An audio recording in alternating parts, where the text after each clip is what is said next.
Hello, everyone. Welcome to another episode of our podcast. I'm Mark, and today we're talking about something very powerful, how to think in English. Hi, Mark. I'm so happy to talk about this. Many learners feel stuck because they translate from their native language first. This makes them feel slow and nervous. Exactly, Sarah. I hear this all the time. People think they need to move to London or New York to think in English. Is that true? Not at all, Mark. You don't need a plane ticket. You just need small, smart steps that fit into your daily life. For example, speaking for 1 minute in the morning or thinking in English when you are alone. But Sarah, why is it so hard for us? Why do we translate in our heads first? It's because your brain is trying to do two things at once. First, you think in your language, then you change it to English. That's why you feel stuck. When someone asks, "What did you do today?" your brain goes back to your native language first. That is the real problem. So how do we stop this, Sarah? Is there a special talent we need? No talent needed, Mark. You just need a method. Let's talk about shadowing. Have you heard of it? I've heard the word, but I don't really know how it works. It's simple. Shadowing is like an echo. You listen to English and repeat what you hear immediately. Don't stop to think, don't check the dictionary. Just copy the sound, the speed, and the rhythm. Like a song. Exactly. Think about music. You don't understand every word at first, but you repeat the sounds. Let's try it together, Mark. Repeat after me. I want to speak English fluently. I want to speak English fluently. Good job. Again, shadowing helps me think better. Shadowing helps me think better. You see, this trains your brain and mouth to work together. Even 5 minutes a day will make your pronunciation clearer and more natural. That's a great tip. What is the next step for someone who is very busy? Tip number 1, think in English one thought at a time. Don't try to translate full, difficult sentences. Start with small, simple thoughts in your mind. Can you give me an example? Sure. When you wake up, don't use your language. Think, it's morning. I feel sleepy. I need coffee. Or when you walk outside, the sky is blue. I see a dog. That sounds easy enough. So no full paragraphs, just single words or short phrases? Yes, start with nouns. Look around you right now, Mark. What do you see? Phone, table, chair, window. Later, add verbs. I open the door. I drink water. This builds a direct connection to English. I like that. But what if I spend the rest of my day in my own language? That's tip number 2. Live with English. Don't just study for 30 minutes and stop. Use English during your daily tasks. When you are cooking, say, I cut the vegetables. I cook rice. The food smells good. So I should describe my life like a movie? Yes, and tip number 3 is immersion. You need to hear English every day. Listen to podcasts, music, or news. Even if you only understand 30%, it's okay. Your brain is learning patterns even when you don't notice it. I guess it's like background music. Eventually, you start to understand the lyrics. You mentioned that speaking is a physical skill. Can you explain that? Tip number 4, speak out loud. Use your voice. Your mouth and tongue are like muscles. You need to train them at the English gym. Read stories out loud with emotion. If you say, I am happy to see you, say it like you mean it. That makes sense. And what about the final tip? And final tip number 5, change one simple habit. Change your phone settings to English. You look at your phone 100 times a day. You will see words like settings, brightness, and updates so often that they become natural. And what about writing? Write a short diary, just 3 sentences at night. Today, I went to work. I felt tired. I drank coffee. It only takes 5 minutes, but it helps you stop translating and start thinking. Wow, Sarah. These steps are so small, but they create a huge change. They really do, Mark. Thinking in English is not homework. It's a lifestyle.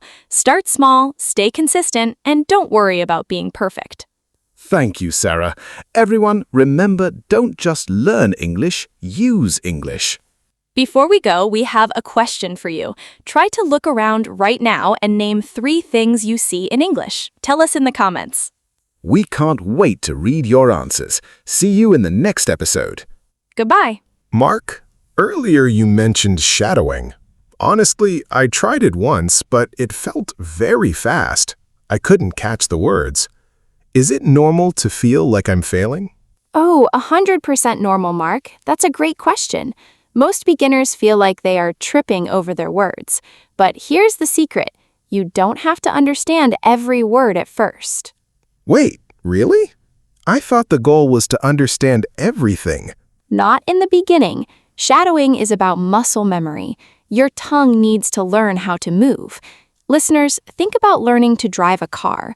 At first, you think about every small movement, but later it becomes automatic. So, it's like training for a marathon. Exactly. Let's do a slow shadowing session right now. Listeners, I will say a longer sentence slowly. Mark, you repeat it immediately after me. Consistency is more important than perfection. Consistency is more important than perfection. Perfect. Now let's try a little faster. Consistency is more important than perfection. Consistency is more important than perfection. Good job, Mark. See, if you do this for 5 minutes every day while listening to this podcast, your brain will stop needing a translator. Part 8. The No Dictionary Challenge. Mark, what happens when I'm thinking in English and I suddenly forget a word? Like I'm thinking, I need to, clean the floor, but I don't know the word for broom. What do I do? That is the danger zone where most people go back to their native language, but don't do it. So, what should I do instead? Use description. If you don't know the word broom, describe it. Say, the thing I use to clean the floor. Oh, so I'm still thinking in English, just using different words. Exactly. This is what native speakers do too. Sometimes we forget words. We just say, you know, that thingy for the floor. By doing this, you are teaching your brain to stay in English mode. That's a game changer. Listeners, try this today. If you forget a word, don't use Google Translate immediately. Try to explain it in English first. Part 9. English in the grocery store. Real-life scenario. Mark, let's take a real-life example. Many of our listeners in the USA or Canada go to the supermarket every day. Sarah, how can they practice thinking in English there? This is a perfect place. When you're walking through the aisles, don't just shop in silence. Should I talk to the apples? You can talk to them in your head. Look at a tomato and think, this is a red tomato. It looks fresh. I need 3 of these. And what about when I'm at the checkout? Think about the conversation before it happens. Imagine the cashier says, "How are you today?" And you answer, "I'm good, thank you. How are you?" If you practice this in your mind before you reach the counter, you won't feel nervous. I love that. It's like a rehearsal for a play. Precisely. You are the director of your own English life. Part 10. Thinking in the future and past. Advanced practice. Okay, we've talked about the present, but what about the future? How do I plan my day in English? This is great for your brain. Before you go to sleep, try to make a mental to-do list. Okay, let me try. Tomorrow, I will wake up at 7. I will go to the gym. Then I will have a meeting at 10. Perfect. And then do the same for the past. At the end of the day, think, what did I do today? Today, I spoke with Sarah. I learned about shadowing. It was a productive day. Wonderful. You see, Mark, you are already thinking in English without even trying hard. You are just describing your life. Sarah, we've talked about thinking and practicing, but I have a secret. Even when I'm alone, I feel shy speaking English out loud. Is that crazy? Not at all, Mark. It's actually very common. We call it language anxiety. Even when no one is watching, we are afraid of making mistakes. Exactly. I feel like my walls are judging my pronunciation. Listeners, if you feel this way, remember, your room is a safe zone. Your walls don't care about your grammar. One great trick is to talk to your pet. My dog? But he only understands sit and stay. That's perfect. Talk to your dog in English. Say, "Hey, buddy, I'm cooking dinner now. It's a beautiful day, isn't it?" Your dog won't correct your English, but your brain will get used to the sound of your own voice. That's brilliant. If you don't have a pet, maybe talk to a plant? Why not? The goal is to break the silence barrier. The more you hear yourself speaking English, the more confident you will feel when you finally talk to a real person. Part 12. Changing your digital environment. 14 to 17.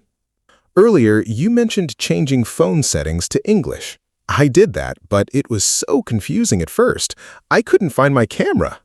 Yes, the first 48 hours are the hardest, but that is where the real learning happens. Your brain is forced to solve a problem in English. I noticed that after 3 days, I didn't even think about it anymore. I just knew that settings meant settings. Exactly. That is thinking in English. Now, let's take it a step further. What about social media? Most people follow accounts in their native language. Change that. Follow 1 or 2 English-speaking creators. It could be about cooking, cars, or travel. When you scroll through your feed, your brain will see English naturally. It won't feel like studying. So I can learn English while looking at pictures of pizza? I love this method, Sarah. Yes, it's about making English the default language of your life. Part 13. Dealing with mistakes and the perfect trap. 17 to 1930. Sarah, what if I think something in English, but I know the grammar is wrong? Should I stop and correct myself? No, this is the biggest mistake learners make. If you stop to fix your grammar while thinking, you are going back to analyzing mode. So I should just let the bad grammar go? For now, yes. In the thinking phase, fluency is more important than accuracy. If you say, "I go to store yesterday," your brain still knows the meaning. Later, as you listen more, your brain will naturally correct it to "I went." That's a relief. I always felt like I had to be perfect. Perfection is the enemy of progress, Mark. Just keep the English flow going in your head. The more you flow, the faster you grow.